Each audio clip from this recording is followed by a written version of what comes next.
ফরিদপুর শহরের বুক চিরে প্রবাহিত কুমার নদ। আমরা এই মুহূর্তে কুমার নদের যে অংশটি দেখছি সেটি ব্রিজ সংলগ্ন, অর্থাৎ ফরিদপুরের শহরে যখন প্রবেশ করবেন, প্রবেশ করেই র্যাফেলসিনের মোড়টা পার হয়ে যে নদীর উপর সেতু, কুমার নদের উপরে যে সেতু, সেই সেতুটি অর্থাৎ আলিমুজ্জামান সেতু, এই সেতুটি আমরা দেখতে পাচ্ছি। এটি ফরিদপুর শহরে যারা এসেছেন তারা প্রায় সকলেই এই সেতুটিকে চেনেন, মানে এটাকে না চেনার সুযোগ নেই, কারণ শহরের মধ্যবর্তী অংশে যখনই আপনি প্রবেশ করতে যাবেন তখনই এই সেতুটি আপনাকে পার হতে হবে।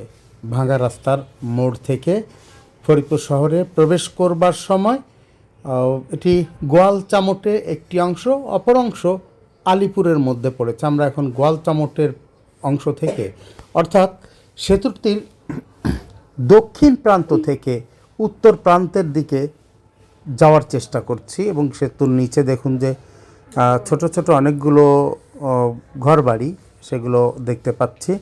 আর নদীটি দেখছি যে একেবারেই কচুরিপনায় পূর্ণ এই নদীটা। যদিও এই নদী কিছুদিন আগে, কয়েক বছর আগে খনন করা হয়েছে কয়েকশো কোটি টাকা ব্যয়। তো খনন করা হলেও আসলে প্রত্যাশা পূরণ হয়নি, অর্থাৎ যে লক্ষ্যে খনন করা হয়েছিল সেই লক্ষ্য পূরণ হয়নি। নদীতে, এই নদীর পানি এখনও বহমান নেই। শুধু তাই নয়, এই নদীটি যে বিভিন্ন অংশ এর মধ্যে শুকিয়ে গেছে, এবং এখানে যে কচুরিপনা বছরের অধিকাংশ সময় ধরে জমা থাকে, সুতরাং এই অবস্থা তো থাকবার কথা নয়। যাই হোক, আমরা দেখতে পাচ্ছি অপর প্রান্ত অর্থাৎ উত্তর প্রান্ত, দেখলাম আলিপুর যে গোরস্থানের কোণাটা দেখতে পেলাম। তো এই সেতুর উপর থেকে ফরিদপুর শহরকে যদি একটু দেখার চেষ্টা করেন তাহলে বলতে হবে যে একটি নান্দনিক শহর।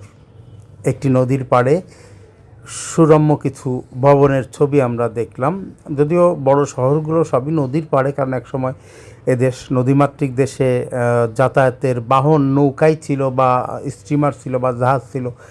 সেই কারণে নদীর পাড়েই কিন্তু বড় শহরগুলো গড়ে উঠেছে। নতুন শহর নয়, পুরনো যে শহরগুলো সেগুলো গড়ে উঠেছে।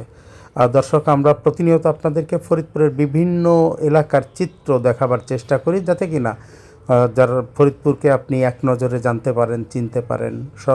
তো একই ধারাবাহিকতায় আজকে আমরা এই সেতু আশেপাশের এলাকাগুলো দেখবার চেষ্টা করলাম। এটা হাজী শরীয়তুল্লাহ বাজারের যে সেতু, ঝুলন্ত সেতু, সেই সেতুটি আমরা দেখলাম। ঝুলন্ত না, এটি হচ্ছে লোহার ব্রিজ বলে।